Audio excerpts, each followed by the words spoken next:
Radhanpur referral હોસ્પિટલના trauma સેન્ટરમાં દારૂની ખાલી બોટલો નજરે પડી। પાટણ જિલ્લાની રાધનપુર રેફરલ હોસ્પિટલ ગરીબ લોકોની સારવાર માટે લાખોના ખર્ચે તૈયાર થયેલી છે, ત્યારે રાધનપુર રેફરલ હોસ્પિટલમાં ટ્રોમા સેન્ટરની બારીમાં વિદેશી દારૂની ખાલી બોટલો જોવા મળી છે, જેને લઈને ટ્રોમા સેન્ટરના ડોક્ટરો અને સ્ટાફ પર અનેક સવાલો ઉઠવા પામ્યા છે। રાજ્યમાં દારૂબંધી હોવા છતાં રેફરલ હોસ્પિટલના ટ્રોમા સેન્ટરની બારીમાં વિદેશી દારૂની ખાલી બોટલો આવી ક્યાંથી, જેને લઈને અનેક સવાલોએ જન્મ લીધો છે। ટ્રોમા સેન્ટરમાં નશાખોરો વિદેશી દારૂની મહેફિલ માણતા હોય તેવું આ ખાલી બોટલોને જોઈને સ્પષ્ટપણે દેખાઈ રહ્યું છે।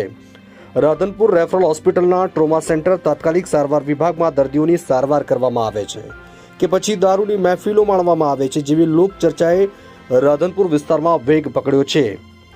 લોકો એવું પણ કહી રહ્યા છે કે રાધનપુર રેફરલ હોસ્પિટલમાં રેડિયાળ ખાતું છે। આરોગ્ય વિભાગે રાધનપુર રેફરલ હોસ્પિટલમાં ધ્યાન દોરવું જોઈએ। Bureau report, crime Awaaz, Radhanpur.